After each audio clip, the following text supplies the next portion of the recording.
friends, Miss Cassie here with Solon Public Library's Digital Storytime. This is our last summer reading story time where we're talking all about the colors of the rainbow. And this week, our very last week, we are talking about the color purple. But first we need to sing our welcome song and we need to get our clapping hands ready. So we're gonna wiggle our fingers and shake our hands and rub them together really fast, really fast, really fast. And put them on our knees. Okay, here we go. If you wanna read a book, clap your hands. If you wanna read a book, clap your hands. If you wanna read a book, have a seat and take a look. If you wanna read a book, clap your hands. All right, what do we do after we clap our hands? That's right, we stomp our feet. If you wanna read a book, stomp your feet. If you wanna read a book, stomp your feet. If you wanna read a book, have a seat and take a look. If you wanna read a book, stomp your feet. What do we do after we stomp our feet? That's right, we twirl around. If you wanna read a book, twirl around. If you wanna read a book, twirl around.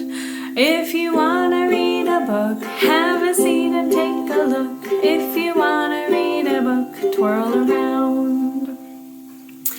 All right, for our last verse, we're gonna be as quiet as we can. Now we're gonna whisper, hooray.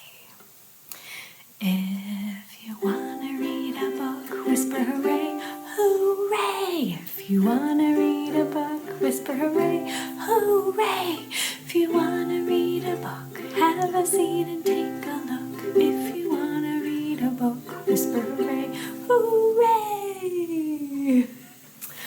Okay, our theme song this summer has been Colors That We Know. We're gonna count the colors on our fingers and then look at them as a rainbow in the sky. Here we go. Red and orange, green and blue, happy yellow, purple too. These are the colors that we know, way up high in the great rainbow. Yay! Our first book today is Purple Little Bird, written and illustrated by Greg Foley. Purple Little Bird loved everything purple. He lived in a purple house with a purple little fence and a very purple garden. That sounds nice. Raise your hand if you like the color purple. Yeah, me too. And Little Bird loves the color purple. Purple Little Bird worked hard to make his house perfect. So let's take a look. What are some of the things that he's doing? He's baking purple cookies, putting a purple flower in a purple vase, framing a purple picture, sweeping up all of the purple dust in his house, doing all kinds of different things to make his house just right. But no matter what he did, something was not quite right. So one day he packed a bag and he went looking for a truly perfect place. What do you think a perfect place would look like? What would your perfect place look like? Would it be all one color, maybe your favorite color? Would it be a certain size? Would it be a really big perfect place, or would it be small and cozy? Would it be in a certain place, maybe a favorite place? Let's find out what the perfect place looks like for Purple Little Bird. Purple Little Bird walked all the way to Brown Bear's cave. I'm looking for the perfect place, he said. My cave is warm and cozy, said Brown Bear. It is warm and cozy, said Purple Little Bird, but it's too dark for me." So Purple Little Bird climbed a steep cliff to see Gray Goat. "I'm looking for the perfect place," he said. "It's bright and sunny here," said Gray Goat. Remember, it was too dark in Brown Bear's cave, and so look, here's a place that's bright and sunny instead. "It is bright and sunny," said Purple Little Bird, "but it's too windy." Oh, look, it's so windy that his pack got blown off the cliff. That is too windy, isn't it? Purple Little Bird continued on until he met Yellow Camel. "Maybe this is the perfect place," he said. "My desert is nice and quiet," said Yellow Camel. "It is nice and quiet," said Purple Little Bird, "but..." What do you think the but is going to be? It's nice and quiet, but it's too dusty, said Purple Little Bird. I was going to guess that maybe it was too hot, but nope, too dusty. And let's think, all of these places are the same color as the friends who live there, right? Brown Bear in his brown cave, Gray Goat on the gray cliff, and Yellow Camel in the yellow desert. Then Purple Little Bird found Blue Frog in his pond. I hope this is the perfect place, he said. So Blue Frog in his blue pond. My pond is very cool and refreshing. It is cool and refreshing, said Purple Little Bird, but it's too damp. Right? Frogs like it when they're someplace nice and wet, but birds don't always like to be wet, right? So Purple Little Bird kept going until he saw a beautiful tree. 3 pink possums hung there in a row. A pink tree for the pink possums. He told the pink possums all the places he'd been. We know a place, they said, that isn't too dark, too windy, too dusty, or too damp. Well, that sounds like that could be the perfect place, right? So Purple Little Bird followed the possums. Where do you think they're going to go? It's not the tree. I thought maybe the tree was going to be the perfect place for the possums. But nope, it's someplace else. To little purple birds' surprise, they stopped at a purple little house with a purple little fence and a very purple garden. Where did the possums take him? Yeah, to his own purple house. Little Bird looked around. You know what's wrong with this place, he said. It's too much purple. But now I know what to do. So together they made it perfect. So look, what are they doing with his purple house? They're painting it different colors. So it has a pink chimney and yellow framing and white siding. And look, they're even painting the flowers blue and the fence is brown. Where did all these colors come from? That's right, all of Purple Bird's little friends. A brown fence like Brown Bear's cave, blue flowers like Blue Frog's pond, yellow window frame like Yellow Camel's desert, gray or white siding like Gray Goat's cliff, and a pink chimney like the pink possum's tree. Oh, look, and then on our very last page, we can see all the different places that Purple Bird visited to help make his home even more perfect. The end. So just like Purple Little Bird was looking for the perfect home, I have 4 friends here, 1, 2, 3, 4, that are also a little mixed up about where their perfect home is. So we've got an orange fish, a blue owl, a black and white cow, and a brown bear. And the different homes we have are a red barn, a green and brown tree, a brown cave, and a blue pond. Will you help me help my friends find their perfect homes? You will? Oh, great. Let's see, let's start with our orange fish friend. Do fish live in trees? No, that's not where they live. Where is fish's perfect home? We know it's not the tree. Is it the red barn? No, it's not the red barn. Is it the blue pond? Yes, it is. Fish's perfect home is the blue pond. So now we know that our black and white cow friend, cows don't live in ponds. Where do they live? Where is cow's perfect home? Is it in the green and brown tree? Nope, it's not in the tree. Is it in the brown cave? Nope, not this cow. This is a farm cow. So do you think that cow's perfect home is in the red barn? Yeah, I think you're right.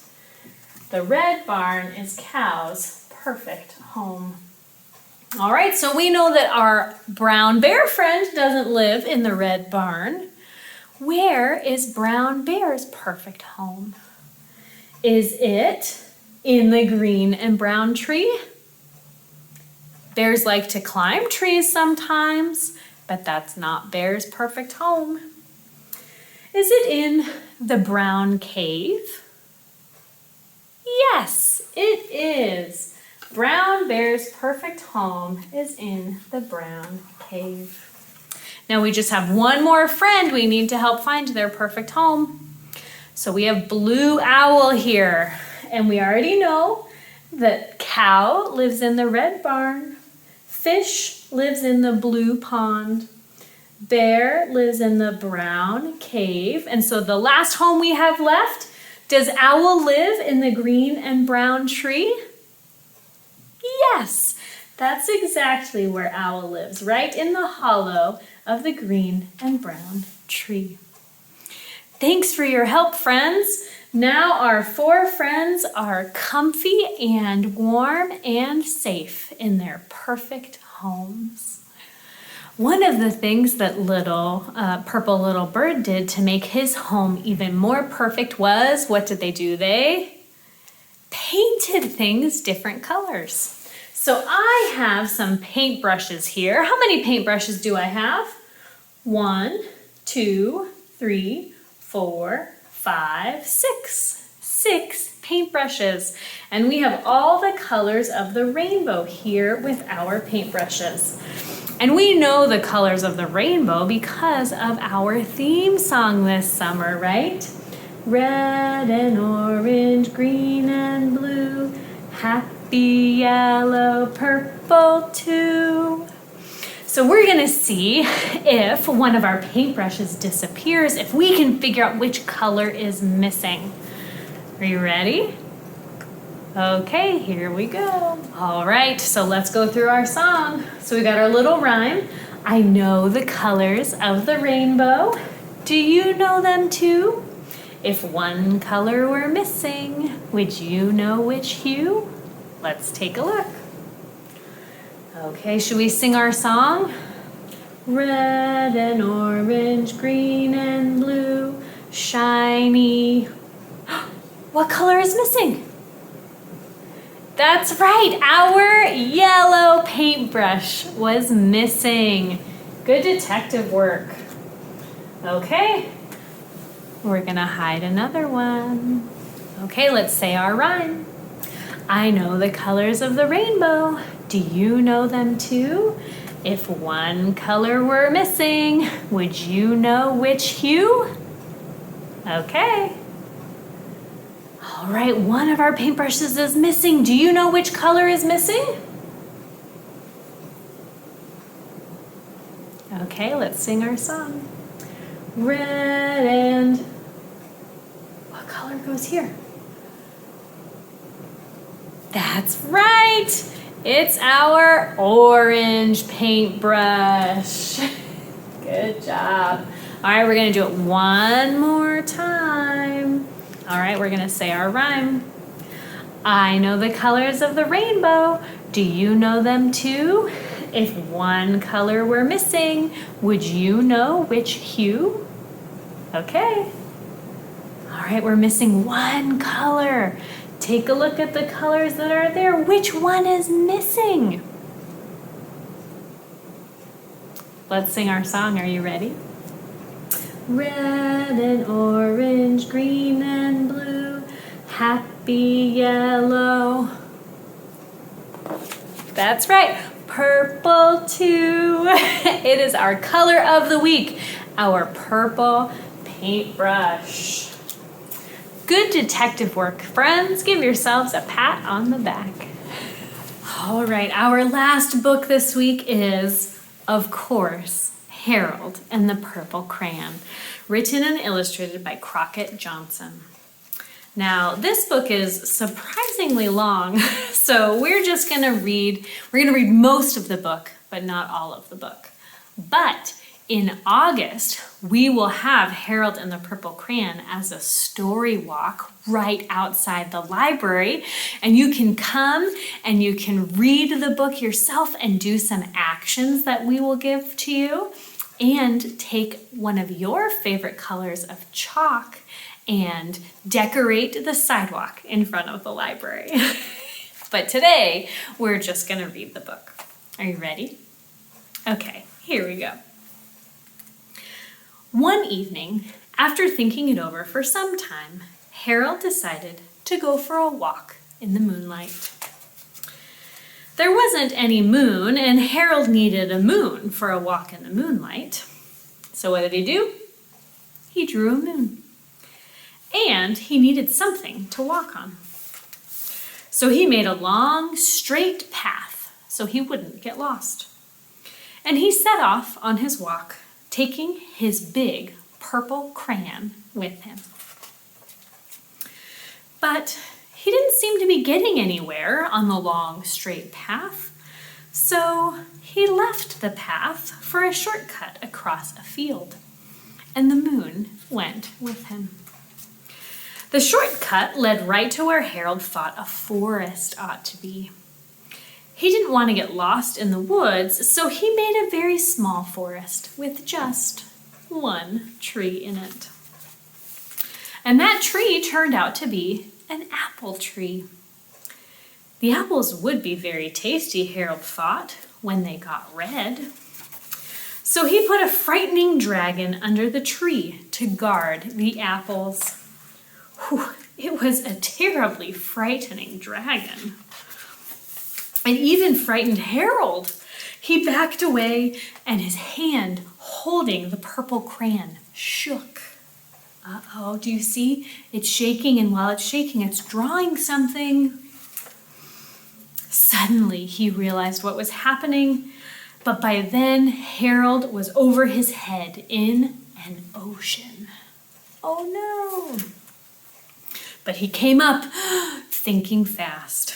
And in no time, he was climbing aboard a trim little boat. Oof, that Harold is a fast thinker, isn't he? And a fast drawer. He quickly set sail, and the moon sailed along with him. Soon he landed on a sandy beach, and that reminded Harold of picnics, and the thought of picnics made him hungry. So he laid out a nice, simple picnic lunch. What did he draw for the picnic? Can you tell? I'm not sure either. Let's take a look. Ooh, for his picnic there was nothing but pie. But there were all 9 kinds of pie that Harold liked best. 9 kinds that he liked best? Harold loves pie. When Harold finished his picnic, there was quite a lot left.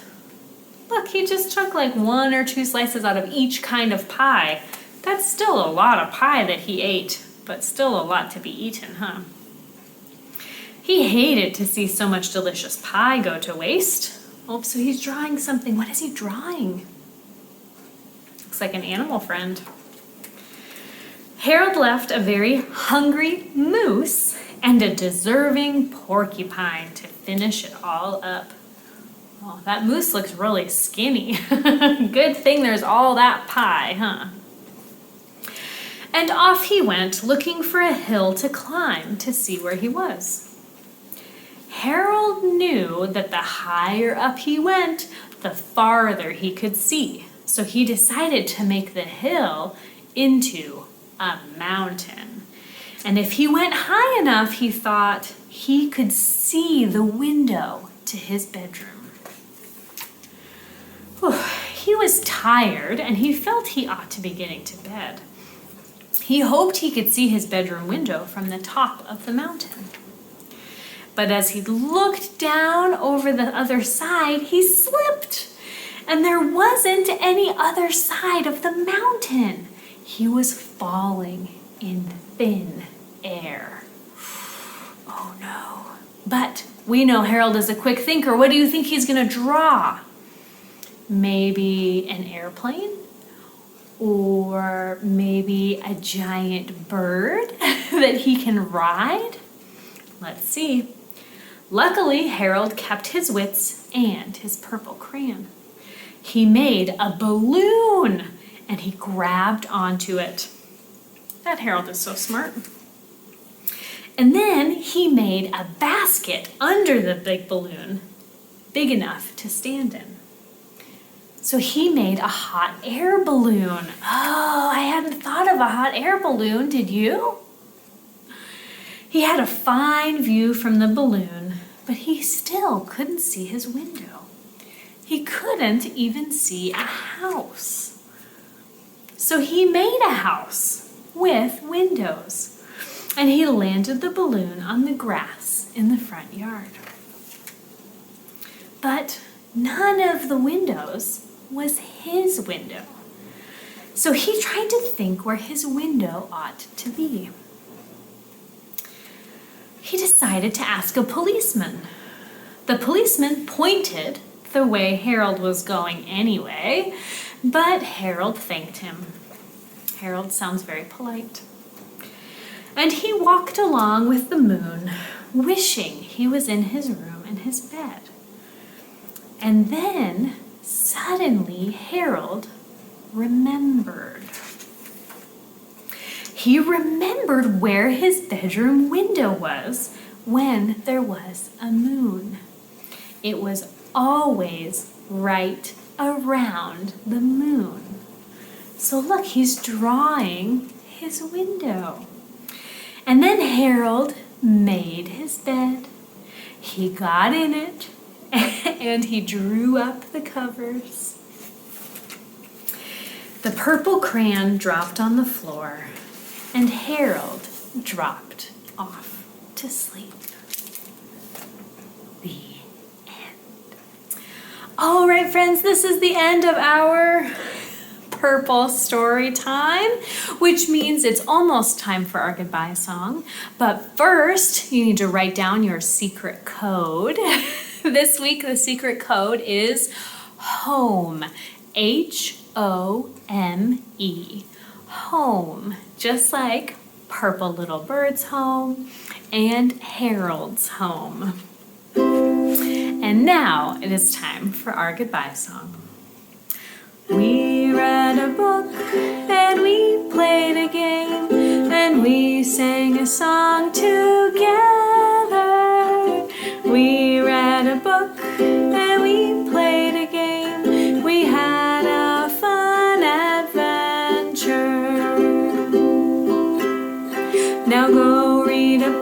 and go play a game and sing a little tune. Go read a book and go play a game. We'll see you back here soon. See you next time, friends. Bye.